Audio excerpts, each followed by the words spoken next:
بسم اللہ الرحمن الرحیم۔ السلام علیکم ورحمۃ اللہ وبرکاتہ۔ غیبت سے کیسے بچا جائے؟ آج کا میرا جو ٹاپک ہے وہ غیبت ہے، اور انشاءاللہ ہم غیبت کے بارے میں بہت کچھ جانیں گے۔ قرآن میں غیبت کے بارے میں کیا ذکر ہے، اور احادیث میں مختلف احادیث کی بکس میں غیبت کے بارے میں کیا ذکر کیا گیا ہے، وہ بھی ہم جانیں گے۔ اور اس مرض سے ہمیں کیسے بچنا ہے انشاءاللہ یہ بھی جانیں گے۔ اور یہ ٹاپک میرا انشاءاللہ 3-4 لیکچر پہ چلے گا۔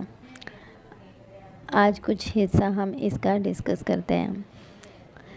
غیبت کا لفظ غیب سے ہے، جیسے کہ آپ جانتے ہیں، اور غیب کا مطلب ہے غائب، یعنی کوئی چیز حاضر نہ ہو، یعنی غیر موجودہ چیز۔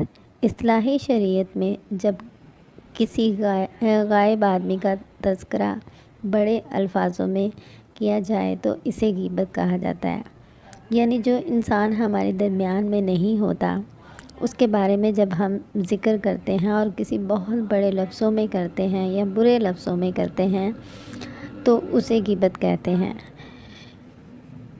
ابو داؤد حدیث نمبر 4874، مسلم حدیث نمبر 2589، ترمذی حدیث نمبر 1934 میں ذکر ہے کہ رسول اللہ صلی اللہ علیہ وآلہ وسلم نے صحابہ کرام سے پوچھا، تمہیں معلوم ہے کہ غیبت کیا ہے؟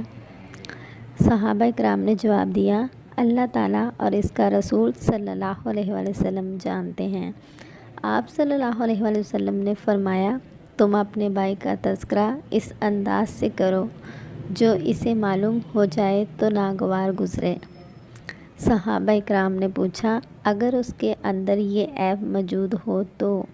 آپ صلی اللہ علیہ وآلہ وسلم نے فرمایا، جو کچھ تم کہہ رہے ہو وہ بات اس کے اندر موجود ہو تو یہ غیبت ہے، اور اگر اس کے اندر یہ عیب موجود نہیں تو اس کا نام بہتان ہے۔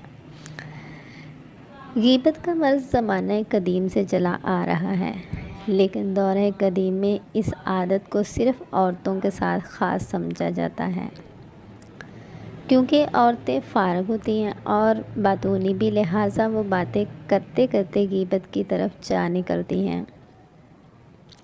دلچسپ بات یہ ہے کہ وہ کسی اپنے کی غیبت غیروں کی نسبت زیادہ کرتی ہیں، جیسے کہ ساس کا بہو کی یا بہو کا ساس کی غیبت کرنا، دیورانی یا جیٹھانی کی غیبت کرنا، نند کی یا بھابھی کی یا کسی چچا زاد وغیرہ کی غیبت کرنا۔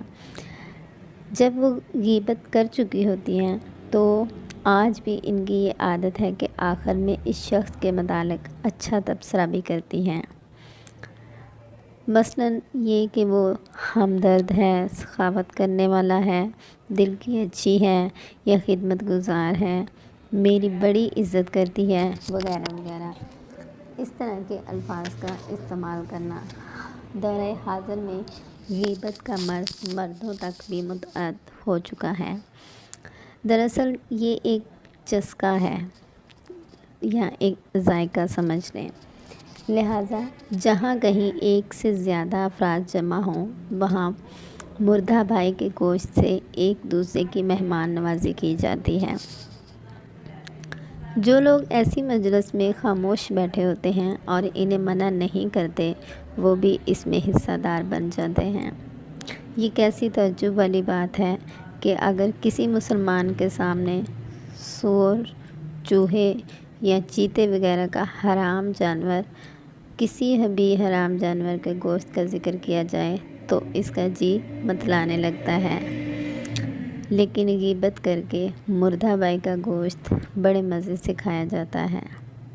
اس کے متعلق قرآن حکیم میں ارشاد ہے، سورۃ الحجرات آیت نمبر 11 اور 12 ہے، اے ایمان والو، کوئی قوم کسی دوسری قوم کا مذاق نہ اڑائے، شاید کہ وہ ان سے بہتر ہو، اور عورتیں کسی عورت کا مذاق نہ اڑائیں، ہو سکتا ہے کہ وہ ان سے بہتر ہوں، اور نہ تم باہم تانے دیا کرو اور نہ ایک دوسرے کے نام بگاڑو۔